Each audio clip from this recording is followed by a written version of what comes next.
আসসালামু আলাইকুম। হ্যালো শিক্ষার্থী বন্ধুরা, তোমরা সবাই কেমন আছো? আমি রাকিবুল হাসান তোমাদের সামনে আরেকটি লেসন নিয়ে উপস্থিত হয়েছি। আর যারা এখনো আমার চ্যানেলটি সাবস্ক্রাইব করেননি তারা অবশ্যই চ্যানেলটি সাবস্ক্রাইব করে রাখবেন। আর যারা অলরেডি সাবস্ক্রাইব করেছেন তাদেরকে অসংখ্য ধন্যবাদ। দেখো শিক্ষার্থী বন্ধুরা, এখানে বিতে বলতেছে pair work, PAIRWORK।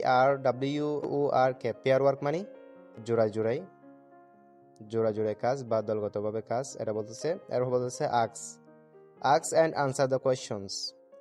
ask ask মানে জিজ্ঞাসা করা, and মানে এবং answer, ANSWER answer মানে উত্তর, the মানে নির্দিষ্ট করে কোনো কিছু বোঝায়, questions QUESTIONS questions মানে প্রশ্নগুলো। ask and answer the questions, এখানে বলেছে জিজ্ঞাসা করা এবং প্রশ্নগুলোর উত্তর দাও। আমরা দেখতে পাচ্ছি এখানে এক নাম্বার বলতেছে where is Andy going। Where WHERE where মানে কোথায়, ইস মানে হয়, এন্ডি মানে এন্ডি, গুইং মানে যাওয়া। ওয়ার ইজ এন্ডি গুইং, এখানে বলছে এন্ডি কোথায় যাচ্ছে। তাহলে শিক্ষার্থী বন্ধুরা, আমরা জানি এন্ডি হচ্ছে বুক ফেয়ারে যাচ্ছে, বই মেলাতে যাচ্ছে এন্ডি। এরপর 2 নম্বরে এখানে বলছে ওয়ার ইজ তমাল গুইং, তমাল কোথায় যাচ্ছে। ওয়ার মানে কোথায়, ইস মানে হয়, তমাল মানে তমাল, গুইং মানে যাওয়া। ওয়ার ইজ তমাল গুইং, তমাল কোথায় যাচ্ছে। ওয়াই কেন। আমরা জানি শিক্ষার্থী বন্ধুরা, তমাল তার দাদিকে ওষুধ দেওয়ার জন্য যাচ্ছে।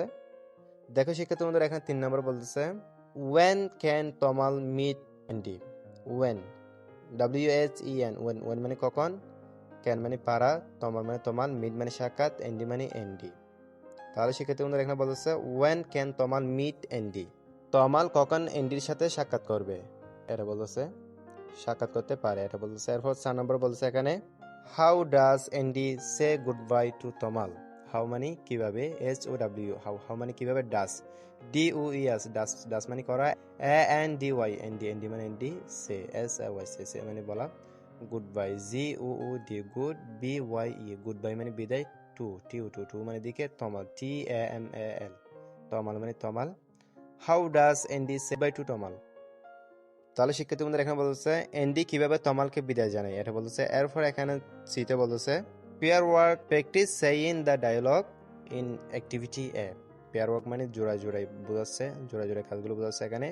প্র্যাকটিস মানে অনুশীলন, সেইং মানে বলা, দা মানে নির্দিষ্ট করে বোঝানো, ডায়ালগ মানে DIALOGUE ডায়ালগ মানে সংলাপ বা কথোপকথন, ইন মানে ভিতরে, অ্যাক্টিভিটি ACTIBITY অ্যাক্টিভিটি মানে কার্যাবলী, এ মানে এ।